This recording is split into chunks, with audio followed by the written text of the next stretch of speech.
Hello, Thomas Malchow here. In this video, we're diving into neck pain. Neck pain has become an epidemic. It might even be more common now than low back pain. I'm going to show you what's causing it. I'm going to show you how to fix it. And I'm going to show you how by addressing the things that are making your neck hurt, we can increase your club head speed by about 5 miles per hour. Talk about two birds with one stone.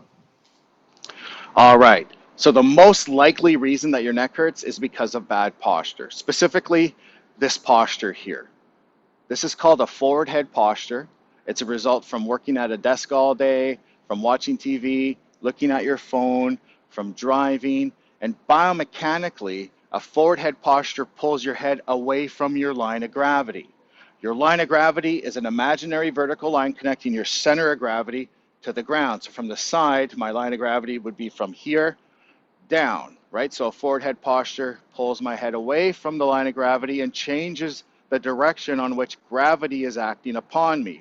And right there, you should be thinking about what that then does to your center of pressure as you move through your swing sequence, right? We're not going to get into that here, but we certainly will in the future. Now, there are three main things that happen with a forward head posture.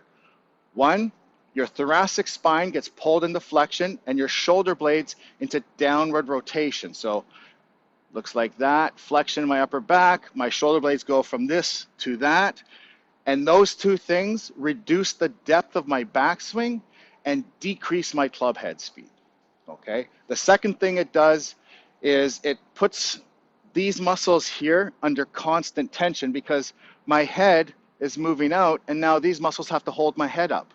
My head weighs 10 pounds. Eventually, these muscles get very tired, and they start to hurt.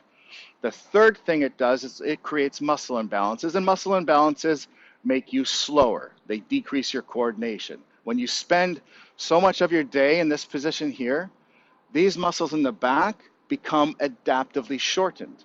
And when a muscle becomes short, it almost always also becomes overactive, meaning it receives too many excitatory impulses from your brain, and that's what makes the muscle feel so tense. Now, when you have a short and overactive muscle on one side of a joint, you're going to have a long and underactive muscle on the other side of that joint. And with respect to your spine, your cervical spine, that long and underactive muscle is actually four muscles collectively referred to as your deep neck flexors. Okay, so these muscles here, as they become tight, they take neural drive away from and therefore inhibit these muscles in the front. Okay, now when that happens, when these muscles get pulled long and become too weak to hold your chin back, your body recruits these guys on the side here, your sternocleidomastoid and scalenes, to pick up the slack, and that sets off a whole nother chain of imbalances, which also decrease your club head speed and contribute to inconsistent ball striking. Okay, now to fix this posture, to fix any bad posture, we have to do things in a very specific order. We first inhibit the muscles that become overactive. We then stretch the muscles that have become short. Usually those are the same muscles, but not always. And then we activate the muscles that have become underactive. All right, so let's get started. Okay, so step one is inhibit. We're going to inhibit our levator scapulae. The levator scapulae runs from the first four cervical vertebrae to the top inside corner of your shoulder blade. Now the trigger point is right about here, okay? And that trigger point is the area that we want to target. We're going to take a ball, place the ball in that area, and then put the ball against the wall and lean into it. The pressure applied by the ball is going to initiate a reflex inside the muscle, which will get the muscle to relax, meaning it will be easier to stretch afterwards. Okay, now you would hold this for 30 seconds to 2 minutes or until you feel a release. Survey around, look for the most tender spot. That's the spot that we're targeting.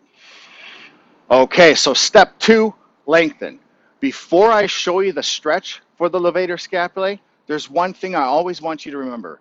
The amount of force that it takes to stretch your neck muscles is a lot less than it takes to stretch other muscles in your body. If we think of your calves as being on one end of the spectrum, it takes a lot of force to lengthen your calves. Your hips, the muscles around your hips, a little less force. Your shoulders, they're more delicate, even less force. Your neck is way on the other end of the spectrum over here. It does not take very much force to to lengthen these muscles, okay? So always keep that in mind. Now, the stretch for your levator scapulae is stand up. If we're going to stretch the right side, I want you to place your right hand behind your back, just like this, so right around where your back pocket is, okay? That secures this shoulder, keeps it down, okay? Now, from here, we're going to bring your left ear towards your left shoulder, so this is lateral flexion. And then from here, now look down into your front pocket. If you like, you can add a little overpressure, but again, not very much, just the weight of your hand or just a tiny bit amount of force. You would hold this for 30 seconds to 2 minutes, and you will feel it right here. Remember, this is where levator scapulae goes from here to here, so that's the stretch right there, okay? If you have any pain with this, send me an email and we'll work through it.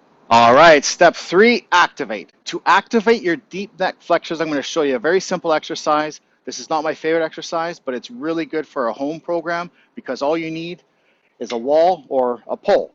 You're going to set yourself up a couple feet away from the wall, and first of all, you're going to see if you can get your head against the wall. If you can't get your head against the wall, that's something that you're going to work on, trying to get your head up against the wall with your chin tucked in so that you're not like, that doesn't count, okay? Chin tucked in. Once you can do that, you're simply going to lift yourself away from the wall. And you would hold this for 30 seconds, slowly increasing your tolerance to 45 seconds and eventually to 60 seconds. All right, there you go. Doing those 3 things in that order will not only improve your posture, but it will improve your swing. Remember, your posture is the foundation from which you move, including the foundation from which you move your golf club. So I hope you enjoyed this video. Thank you for watching.